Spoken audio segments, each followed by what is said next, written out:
Okay, guys, welcome to tutorial 5, rates and equilibrium. So let's move on to the first questions. Okay, 1A, sketch the graph to show the Boltzmann distribution molecular energies, label the axis. So let's start with A. Okay, so Boltzmann distribution curve, here is always energy, right?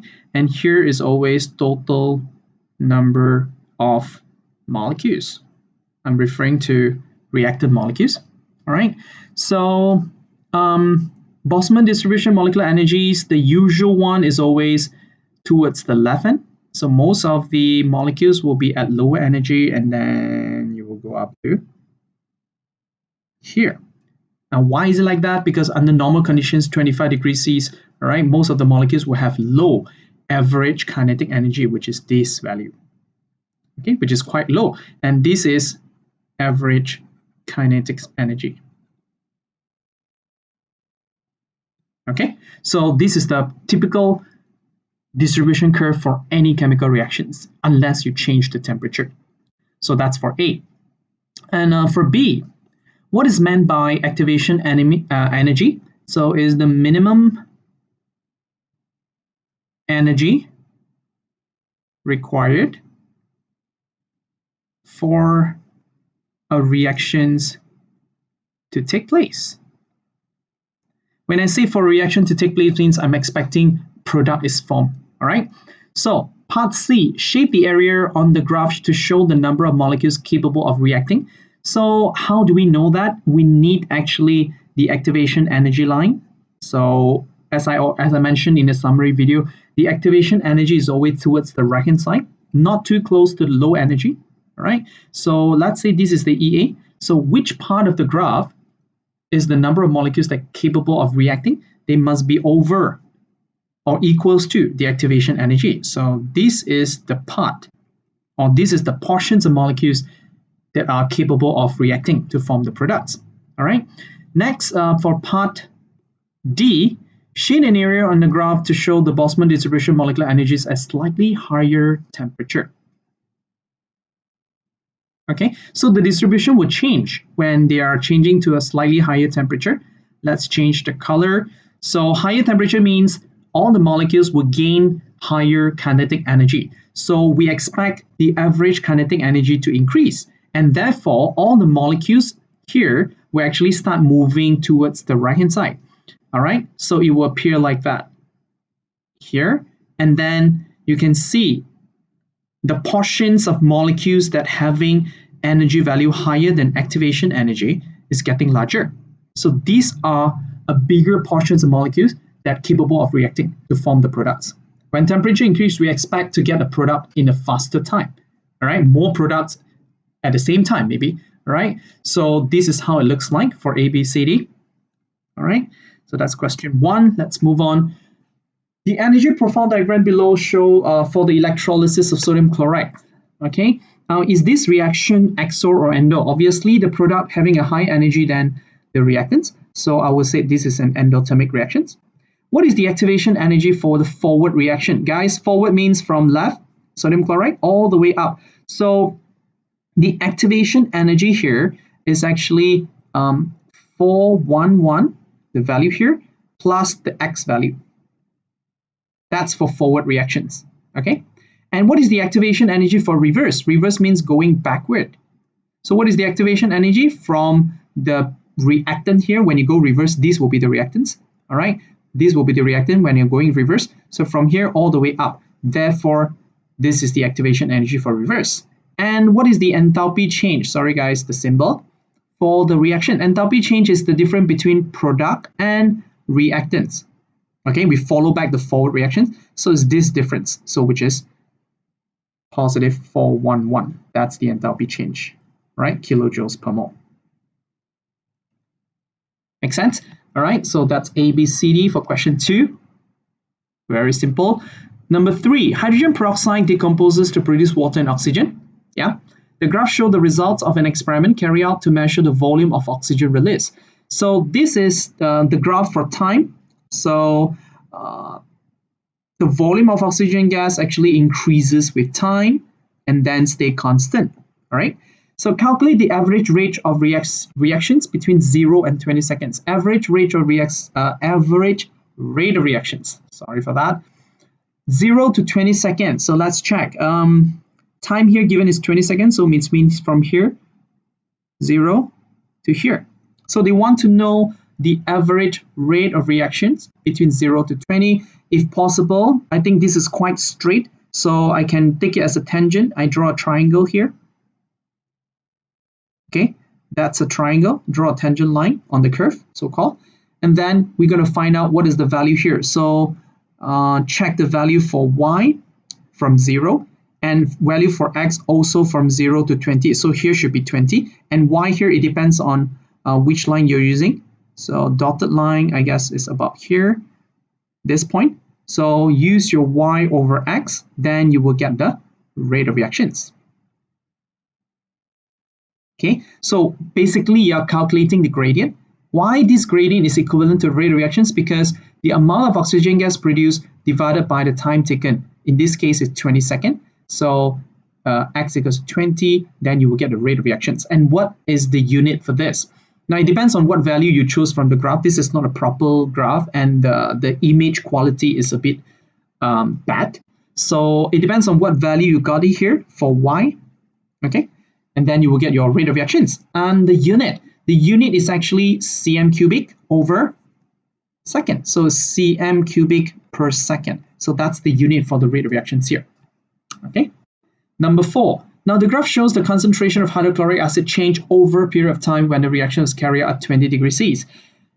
Okay, that's how it looks like. Obviously, the acid here is the reactant because it decreases over time. All right.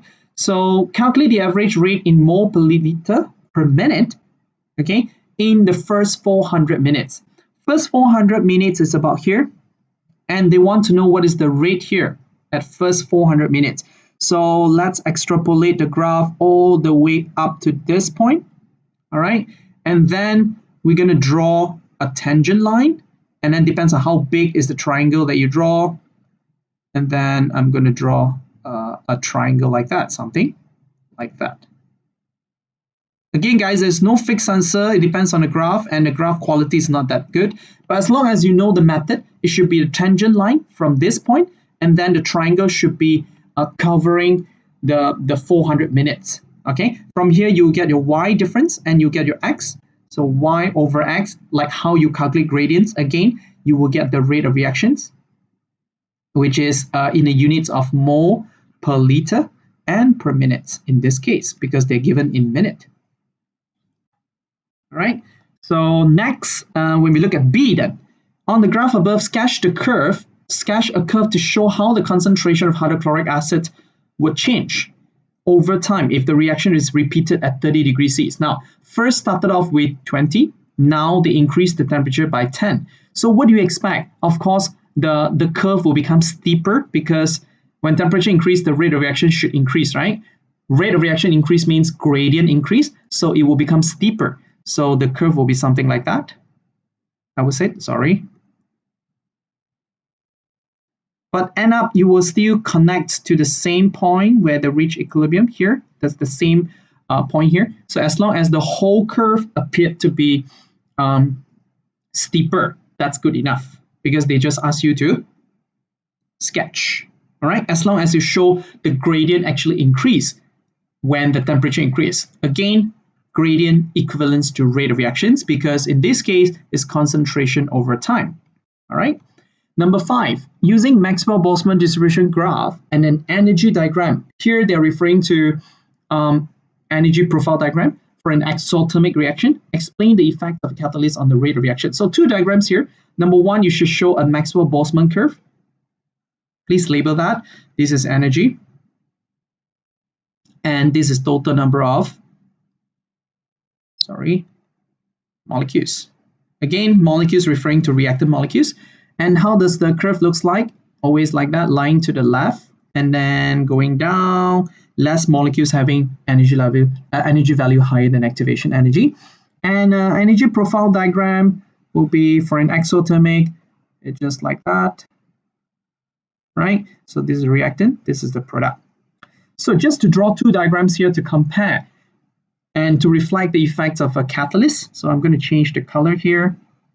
So what is the effect of catalyst? Now, initially, let's do this first. That will be easier. Now, this is actually the activation energy, the hum here, the barrier. And if with catalyst, that will be like that. It appeared to be lower. All right. Now, I forgot to draw the original activation energy for this Maxwell-Boltzmann. Towards the right, just draw a line here, label this as EA, that's activation energy, anywhere as long as towards the right side. And then you draw another line which represent the presence of catalyst. Now, we know that in the presence of catalyst, the activation energy will decrease, right? So it should move towards the left-hand side. So I just draw a line to the right of the green line, the original one. So that's your new EA. Okay, again, the red one represent with catalyst, the green, which is the original, without a catalyst. All right, so these two graphs, I think that's good enough. So overall explanation is with the presence of catalyst, activation energy can be lowered. All right, okay, done with rate of reactions and catalyst, I guess. Let's move on to equilibrium. All right, which of the following represents systems at equilibrium? Always remember that. Equilibrium also referring to dynamic equilibrium. The reactions are still ongoing, but just that the compositions of the reactant and the product remain the same because the rate for forward same as the rate for backward. So the amount of reactant change into product same as the amount of product change back into reactants. Therefore, they maintain the same percentage or same compositions of reactant and product. All right, and equilibrium only happen in a closed system. All right, so let's look at A. Now, A, is that in equilibrium? Now, perfumes are actually made of organic compound, ester. Okay, and ester, all these organic compounds are actually highly volatile with low boiling points. Okay, so if you have an open bottle of perfume, what happens is the perfume inside will keep evaporating because of volatility, low boiling point, until it dry off. So A is not at equilibrium. All right, a lump of sugar dissolving slowly. Now, when they say a lump of sugar, okay, you have a big lump of sugar, but it's still dissolving. See that? Slowly dissolving. So eventually all the sugar will dissolve. So this is also not at equilibrium. All right, for C, a solution that has been formed from the reactions of copper ions and ammonia that has been formed. So this is a solution after the reaction between copper and ammonia. So the blue color of the solution remains constant, which means if the reaction is still ongoing in one side, which means if they're still going this way until no more copper and ammonia, then the color of solution should not be constant. But here they use the word constant. Now this is actually quite a good hint. When you see the word constant means they are referring to a dynamic equilibrium. Because under dynamic equilibriums, then only they can make everything in the reactions stay constant. All right. So yes, for C is a yes at equilibrium. And a mixture then has been formed by adding silver nitrate and sodium chloride. Now, when you add silver nitrate, I'm talking about D here. When you add silver nitrate plus sodium chloride, what you're expecting to get here is silver chloride, which is the solid. You get a white precipitate plus sodium nitrate, which is soluble. You can't see anything. Okay, soluble salt. This is aqueous. Both aqueous reactant, but at the end you get a solid here. Now, this mixture, okay, you get a mixture of that. The mass of precipitate on the bottom of the closed beaker, it is closed. Another keywords here. Okay, it is closed with the lid, and the appearance of the solution remain constant. Another keywords here, constant with time, which means there's no extra or continuous forming of solid observed. So which means they form a solid, but to a certain extent, the solid remain the same. Therefore, D is a yes, is at equilibrium or dynamic equilibrium, right? So for E, an open bottle of fizzy drinks, when you open a Coke, right, or Pepsi, whatever, carbonated drinks, when you open it, you can hear the sound, right? Psst. Why? Because the carbonated drinks are actually, you insert the carbon dioxide gas under pressure into the can. So you force the carbon dioxide to dissolve into the solution, into the water in the can. So when you open it up, when the pressure change or when the pressure reduce, all the carbon dioxide that pressurized into the solutions, now they're coming up, right? They're coming out from the bottles. So eventually, again, if you leave Coke bottles or Coke cans open like that, eventually there's no more carbon dioxide gas in it, no more bubbles, right? So E is not at equilibrium. So overall, only C and D are at equilibrium. A, B, and E, they are not in equilibrium. All right, that's for 6. Number 7, ethanol is a volatile liquid. Again, low boiling points. They can easily evaporate into a gaseous molecule. Now, if it is left in a bottle with the lid on, again, there's another key here. With the lid on, it indicates closed system. The following equilibrium is established quickly. Now, you form the equilibrium from liquid into gas, gas back to liquid. They are in dynamic equilibrium now. If, however, the lid is left off the bottle, so if you remove the lid, this equilibrium system cannot be set up. Why? Because if you remove the lid, the temperature, the pressure in the bottles will involve changes, okay, when you open it up. And then these ethanol molecules in liquid form, which is highly volatile, will keep changing into a gaseous state, will keep evaporating because without the lid now, if you have a lid on, the evaporated molecules will still trap inside. When they trap inside under certain conditions, the temperature are quite constant, then these molecules may condense back into the liquid form. Therefore, they form equilibrium. But without the lid, with an open beaker like that, they will keep evaporating off into gaseous molecules. And hence, no equilibrium can be set up here. Okay, so without the lid, there's no condensations. The ethanol molecules in liquid form will keep evaporating, changing into gaseous ethanol molecules until, again, it dry off. All right, this is for 7.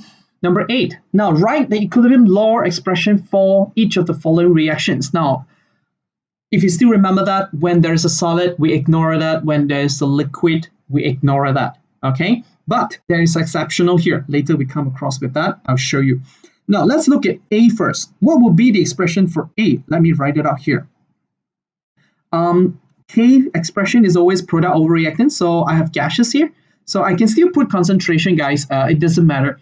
You can put concentration for gases, all right? Even though they are measured in terms of pressure, all right? Partial pressure, which is concentration, okay? So I can put 4 pH3 here. That's the product for first equation, A. And then because of 4 power 4 divided by the product, the reactants.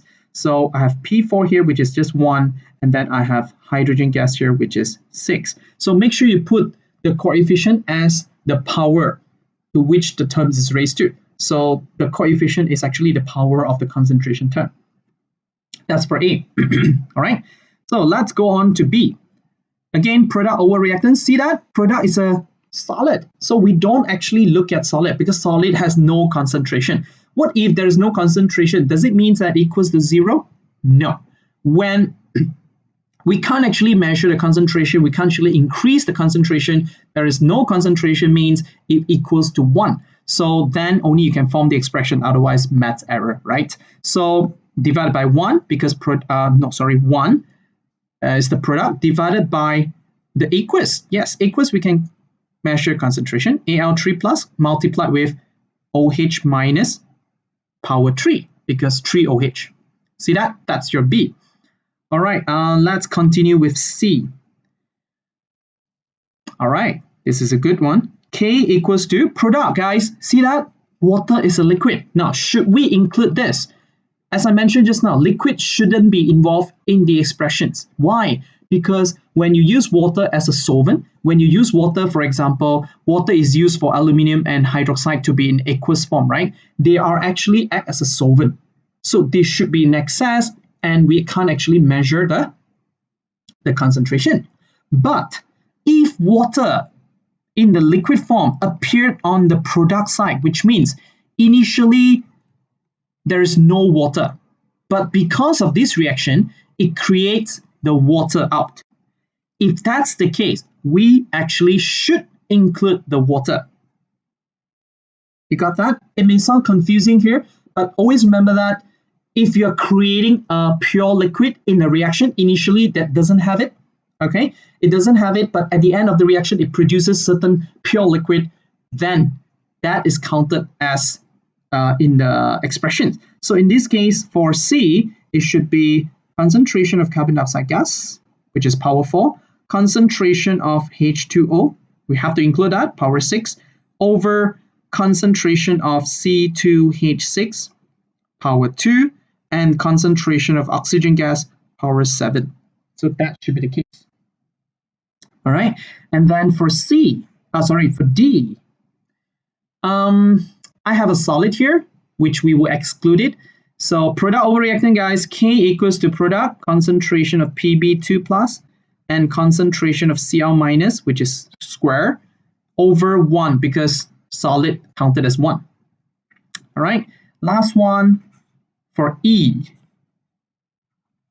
Okay, E, do we have liquid? Wow, we have a lot. See that? Liquid started with liquid, sulfuric acid, pure liquid, and water as a liquid. Obviously, this is a solvent. So both will be excluded in that case. Therefore, your K will be equivalent to concentration of the product only. H3O positive, power 2, and then SO4 2 minus, power 1, because it's just 1 here, but you have 2 here. And over by the reactant, which is both 1. Because all are considered as 1, even though it's power 2, is still 1. So that's the answer for question 8. All right. Now, number 9. Arsenic can be extracted from its ore by first reacting with ore with oxygen. So we are given with the equations here. It's obvious. To form solid As4O6, all right, which is then reduced using carbon, and this is the reactions. Predict the directions of the shift in the equilibrium position. Where does it shift, left or right? Whether or not the products are favored in this shift. So you have to answer the questions. The question here is not just shifting left, right, but you have to say the product. Is the product favored in the shift or not? Whether they favor the productions of the product or not. So you have to answer that. In response to the following changes, let's look at A first. Increase in partial pressure of carbon monoxide. What does that mean by partial pressure? Partial pressure means the pressure contributed by carbon monoxide alone. Basically, partial pressure is referring to the concentration of carbon monoxide gas. Because they are in the gases, so it sounds weird when we say concentration, but nothing wrong. It sounds weird. So it should supposed to measure in terms of partial pressure. The pressure only comes from carbon monoxide gas in the reaction, right? So that's what we call partial pressure. So when you increase the partial pressure of carbon monoxide, which is this, or in other words, you're actually increasing the concentration of carbon monoxide. Where does it shift? If I increase the concentration of this or partial pressure of this, the system will try to decrease it, right? When they try to decrease it, how to decrease it? They must shift to the left. When they shift to the left, both of these will react and your carbon monoxide will be converted into carbon and As4O6. You see that? So it shifts to the left. When it shifts to the left, so I'll just write the answer here, shift left. Does it favor the product? Not favoring the product. Okay, not favoring the products. That's it. Right, next, let's look at B. Additions of carbon, guys, is a solid. The solid affects anything in terms of concentration, pressure, and temperature? No. So, no change. All right. C. Remover of gaseous arsenic. You try to remove this. So remove means decrease in concentration, guys. When they decrease in concentration, the system will try to increase it. So how to increase it? The equilibrium must shift to the right now for C. The equilibrium shift to the right in order to produce more arsenic gas after you have removed it. So if it shifts to the right, then of course it favors the production. Shift right, favoring product. See that? And last one, increase in temperature. So what happened? This reaction given is enthalpy change positive, which means on this side is endothermic. So the other way around, here is exo. So when increase in temperature means they try to decrease it. The system will try to decrease it. So how to reduce the temperature? Shift to endo or exo? Of course, shift to endo. So it's shift left or shift to endothermic, hence favoring the products. Easy. All right, so that's for D. Done with this, just need to check properly in terms of the equations. Number 10. Now, when a solution containing copper ions is mixed with a solution containing carbonate ions, a precipitated copper carbonate forms and the following equilibrium exists. Again, now what effect will the following changes have on the amount of precipitate present? So they're specifically asking for the effect on the precipitate present, which is this, whether it decrease or increase in mass. All right, so let's see the following changes. For a few drops of concentrated solution of copper sulfate. When you add a solution of copper sulfate, does it affect anything in the equations? Check one by one. Yes, it does increase the concentration of copper because you're adding extra copper sulfate solutions. Make sense? So if the concentration of copper increases, where does it shift? The system will try to reduce it. In order to reduce it, they must change into the product, which means they shift to the right. So it shift right. So when it shift right means more solid or more precipitate is being produced. Therefore, what is the effect on the changes on the amount of precipitate? PPT, precipitate increases. A. All right. So I guess I need to erase that. So in order to, so now is B. It's better. A few drops of concentrated acid are added. So when you add acid in, does it affect anything in the equilibrium? Solid, carbonates, copper. You're adding acid means you're adding H plus, right? It seems nothing. It seems nothing, but don't forget when you add acid into it, not only whether you have acid in it or not. Another thing you have to check, whether the acid added will react with any one of this. Can acid react with copper ions? I don't think so. Can acid react with carbonates ion? Yes. When acid plus carbonate, what do you get? You produce carbon dioxide gas. So you were actually indirectly decreasing the concentration of carbonate because when acid added, it keeps changing the carbonates into carbon dioxide gas. So the concentration of carbonate will decrease. So when the concentration of carbonate decrease, the system will try to increase it. So when the system tries to increase it, they must shift to the left. So therefore, more solid will be dissolved to form this because you're shifting backward. Hence, what happened to the precipitate? Precipitate will decrease because the equilibrium shift to the left. While all the carbonates react with hydrogen, react with acid to form carbon dioxide gas.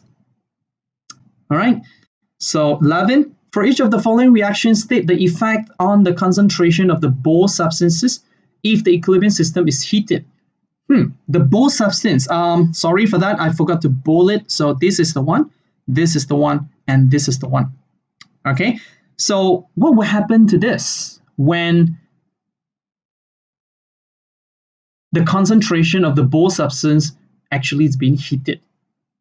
Okay, so when I heat, that's for A, when I heat the solution for A, the whole thing, when I heat it up, temperature increase. And the forward reaction is exo, which means backward is endo. So where does it shift when temperature increase? Temperature increase always shift to endo. So it shift backward. When it shift backward means ammonia will change back into hydrogen and ammonia. Hence, the concentration of nitrogen increases. That's your answer. Okay, so this is for A. For B, guys, this is an endo because positive value is given, and here is exothermic on the other side, always like that. And what happened when it's being heated? Temperature increase, shift to endo, right? So always shift to this side, endo, on the right now. When it shift to the right, concentration of hydrogen gas will increase. All right, last one for C, positive energy given, but don't confuse, guys. Let me erase the things. Here's the trick questions. Look at that. What is the difference between this and this?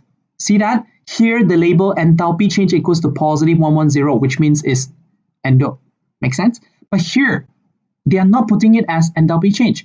They're putting it as a product. See, 2HCl plus 57 kilojoules. What does it mean when I say 2HCl plus 57 kilojoule? Which means the 57 kilojoules here obviously is a heat energy. Okay, this heat energy is being formed in the reactions. Means you produce heat. Okay, you produce 57 kilojoules in this reaction. Hence, it referring this as exothermic reaction because heat is released. So here will be endo. So don't confuse. Don't be, this is a tricky question. So anyway, so what happened to the both substances, which is chlorine here, guys? When temperature increases, you try to heat it up. What happened? It shift to the endo, right? So it shift backward. Endo is here. So when it shift backward, concentration of chlorine gas increases. Okay, so yeah, attention to that. Number 12. For each of the following reactions, determine for A, the directions, where does it shift? For B, whether K is a constant, guys, whether K will increase or decrease when the temperature of the equilibrium system is decreased. Now, let's check it out. So when the temperature of the equilibrium decreased means temperature drop. So when temperature drop, where does it shift for the first equations for this one? When temperature drop, this is endo, of course, because positive enthalpy change. So here is exo. When temperature drop or decrease, they always shift to exo, so shift to the left. For part 1, shift left. When the shift left means you're producing more reactants. Make sense? Hence, K is actually product over reactant. So when you're producing more reactant means these two will increase. When these two increase, your K value will decrease. See that? So K decrease, shift to the left for part 1. Okay, let's move on to part 2. Here, where does it shift? Now here is exothermic because negative enthalpy change. So here will be endo. Temperature decrease, guys. Temperature decrease is shift to the exothermic. Now it shift to the right for part 2. Okay, and if shift to the right means you're producing more product. When you're producing more product means the concentration of the product will increase. The concentration of these the reactants will decrease because equilibrium shifting to the right. So this decrease, this increase, hence your K value increase. Okay, your K value increase for part 2. Shift to the right, K value increase because more product form, less reactant in the reactions in the equations. All right, this is 12. Let's look at 13. Okay. One mole of ammonia was placed in the vessels at high temperature, and the system was allowed to reach equilibrium given with that. So now ammonia is changing into nitrogen and hydrogen gas. So below is the graph. Let's check the graph, guys. This is the first time we look at a graph for equilibrium. Now here is concentration. Here is time. See that? Hydrogen and nitrogen both started from here, which is 0. Initially nothing. All right. But for the red one, which is ammonia, it started from certain concentration. So that indicates initially there is nothing but ammonia. But when ammonia starts to react, therefore the concentration will decrease. See that? The concentration start decrease. But when the concentration of ammonia start decrease means they must change into something, right? So it changed into what? Nitrogen and hydrogen. Therefore, when the concentration of ammonia start decreasing, the concentration of hydrogen and concentration of nitrogen start increase. See that? Keep decreasing, keep increasing, keep decreasing, keep increasing until this stage, guys, when they reach to a constant without changing. After time t here, this part indicates that they reach equilibrium, or they reach dynamic equilibrium. Okay, because the composition remain unchanged even though the time is keep going, means the reaction is ongoing. But the compositions of the hydrogen, ammonia, and nitrogen keep the same, means they reach equilibrium. Make sense? All right, so let's check this out. Indicates on your graph time at which equilibrium is reached. Here, guys, just draw a line and put time t because you're not plotting the graph and there's no time here. So just draw a line at this point where they start to be constant and put it as time t. So this is your answer for A. Okay, done with A. Let's look at B. The same experiment is repeated, but this time the catalyst is added to the ammonia prior to any reactions. Sketch the graph you would expect for these catalyzed reactions. Now, I need to erase that. When catalyst is added, guys, what is the function of catalyst again? Catalyst is to reduce the activation energy, and hence overall rate reactions will increase. But for an equilibrium, the rate for forward same as the rate for backward, right? If you put in the catalyst, they will actually increase the rate for forward as well as the backward. So if both the rate the same, which means equilibrium positions remain unchanged. Hence, we can make a conclusion like that. Catalysts make no change to the equilibrium position as well as the yield. Which means when you add catalyst, you will not actually increase the amount of product formed. When I add catalyst, it will not actually decrease the amount of reactants remain. No changes to the composition because it will not change the equilibrium position. So catalyst purely just to increase the rate. All right. So then how's the graph looks like? If you repeat and you sketch the graph, all the graph looks steeper, but they reach equilibrium earlier. Okay. Steeper because faster, and then they reach equilibrium earlier. So equilibrium time will be earlier compared to just now, but they reach to the same point as in they have the same concentration. Same goes to this. Faster, they reach equilibrium earlier. Same goes to nitrogen. Faster, they reach equilibrium earlier. Because the rate is faster, so they reach equilibrium earlier. So now what is the time for them to reach equilibrium? Up to here, time t here. Compared to the previous one, the t should be about here, right? So this is much faster. But don't forget the value, the concentration for each compound here at the end when they reach equilibrium should be the same as the original because it doesn't affect the yield. So all appear to be faster, reach equilibrium faster, but the amount of nitrogen, ammonia, and hydrogen remain the same. Okay. All right, 14. Consider the following equilibrium reactions carry out at 40 degrees C. Which of the following conditions will result in a larger yield? So they are aiming for that. Which one can give a larger yield? Means they want to produce more PCl5. In other words, if you want it to have larger yield, means you will prefer the equilibrium to shift to the left or right? Of course, to the right. Then you produce more PCl5, right? So which of the following conditions can actually bring the equilibrium shift to the right and producing more PCl5? Let's check it out. All right. We check the conditions one by one. So let's look at A first. Decreasing the volume of the reaction vessel. Guys, when you reduce the volume of the vessels, pressure increase, right? When pressure increase, where does it shift? Pressure increase should shift to the side with less mole of gas. So which side here have less mole of gas? 10 mole, 4 mole. This doesn't count because it's a solid. Less moles of gas is here, 4 mole. Here is 10 mole. So equilibrium will shift to the right. When pressure increase, it will shift to the side with less mole of gas, which is to the right. Hence producing more PCl5. So it's a yes. Why am I writing yellow here? It's a yes. All right. So this one, larger yield, yes. All right. Decreasing reaction temperature. So obviously enthalpy change is given negative. So exothermic on this side, endothermic on the left.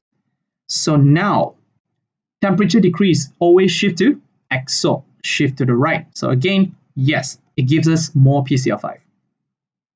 C. Adding catalyst, does it shift the equilibrium, guys? No, so it's a no. All right.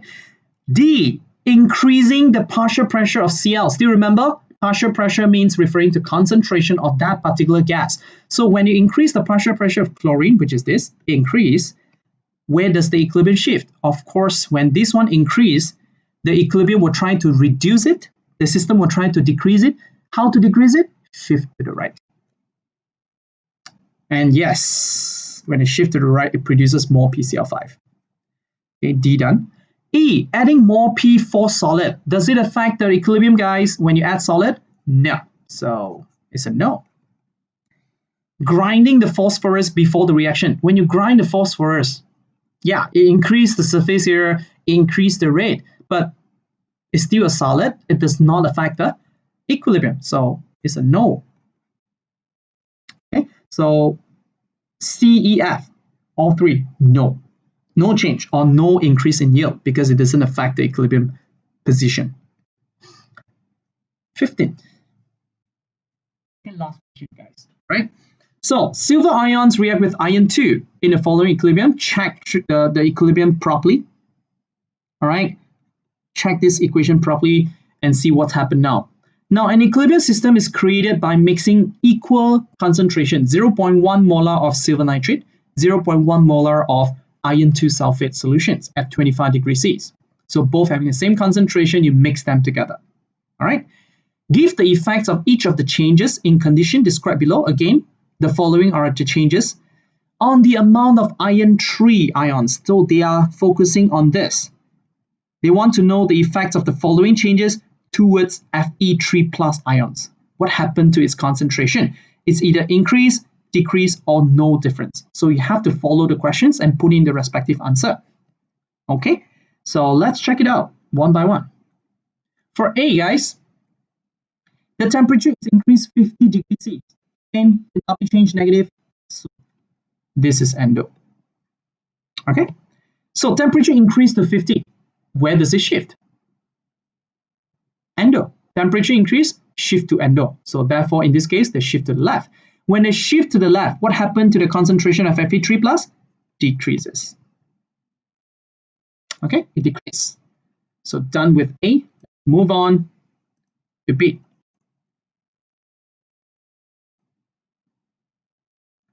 A catalyst is added while the original temperature and the volume are maintained. So again, you're adding catalyst. Would you expect the equilibrium to shift when you're adding catalyst? Again, guys, catalyst will increase the rate of reaction, yes, but it will increase the rate of reaction for both forward and backward. Make sense? Because the activation energy for both forward and backward both decrease. So what happened? No difference.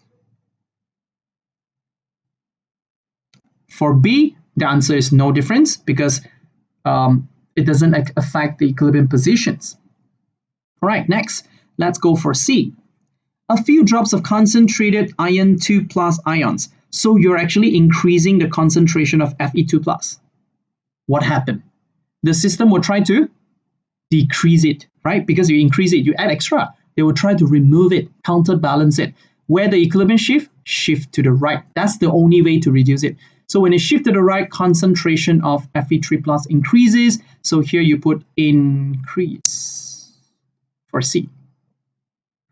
All right, and let's move on to D. For D, some small pieces of silver foil are added to the 25 degrees C solutions. Silver foil means Ag solid, guys, is a solid. So does it affect anything when you add solid into it? Of course not, right? So no difference. No difference here. And last one, if you look at the E, right? If you look at E, some sodium chloride is added to the stirring at 25 degrees C. When you add sodium chloride in, although in the equation here there is no sodium, there is no chloride, it doesn't mean that it will not affect anything because you must check whether they can react with any one of them. So when you add sodium chloride in, okay, which one can react with the sodium chloride added? Of course, sodium will not react with anyone. So obviously, the chlorides will actually react with the silver to get what? To get silver chloride, which is a precipitate. So when they form precipitate means the silver ions will change into a solid. In that case, the concentration of silver ion will decrease. When the concentration of silver ion decrease, the system will try to bring up the concentration. How to bring it up back? So the equilibrium must shift to the left in order to increase the concentration of silver after they have decreased. So if that's the case, the concentration of Fe3 plus will decrease because it shifts to the left. So decrease here for your answer in E. All right. So yeah, that's for 15. Okay, 16 is the last questions. Okay, I will not show you anything because I will bring this question up in your tutorial sessions, and I want you guys to break down into group and to discuss this. This is so-called the longest and a little bit tougher than the rest. So I want everybody to do it. If you can pre-answer it, that will be good. Okay, and I believe not everyone can pre-answer these questions. So in a tutorial session, these questions, I will bring it up and you guys will bring into group and discuss, all right? And then I will show you the answer for this. We will discuss it together during our tutorial session next week. All right, so 16, I will leave it blank. All right, and thank you for watching 45 minutes, the shortest ever. Thank you guys.